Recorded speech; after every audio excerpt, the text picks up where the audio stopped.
ఏది అయినా ట్రై చెయ్యి ఆచి చికెన్ మసాలా. ఆచి చికెన్ మసాలా. కమర్షియల్ సినిమాలు కొత్త దారిలో వెళ్తున్నాయి. ఒకవైపు వైలెన్స్ బాక్స్ ఆఫీస్ ను రూల్ చేస్తుంటే మరోవైపు డివోషనల్ థీమ్ తో తెరకెక్కుతున్న సినిమాలు రిలీజ్ కు క్యూ కడుతున్నాయి.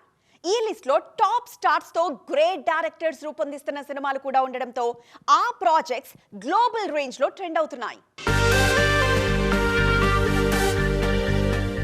ఇంటర్నేషనల్ లెవెల్లో బస్ క్రియేట్ చేస్తున్న ఇండియన్ మూవీ రామాయణ. రణబీర్ కపూర్ రాముడిగా, నితీష్ తివారీ దర్శకత్వంలో తెరకెక్కుతున్న ఈ సినిమాను హాలీవుడ్ మూవీస్ కు ఏ మాత్రం తగ్గని రేంజ్ లో ప్లాన్ చేస్తున్నారు మేకర్స్.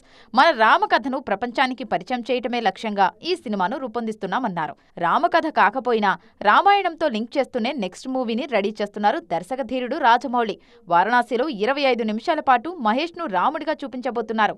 కీలకమైన యుద్ధ సన్నివేశాన్ని తనదైన స్టైల్లో ప్రెజెంట్ చేయబోతున్నారు జక్కన్న. పూర్తిగా మైథాలజీ కాకపోయినా ప్రశాంత్ వర్మ కూడా దేవుణ్ణి వెండితెర మీదకు తీసుకురాబోతున్నారు. రిషబ్ శెట్టి హనుమాన్గా జై హనుమాన్ సినిమాను రూపొందిస్తున్నారు. ఫిక్షనల్ కథతో తెరకెక్కుతున్న ఈ సినిమాలో హనుమంతుడితో పాటు రాముడి పాత్ర కూడా తెరపై కనిపించనుంది.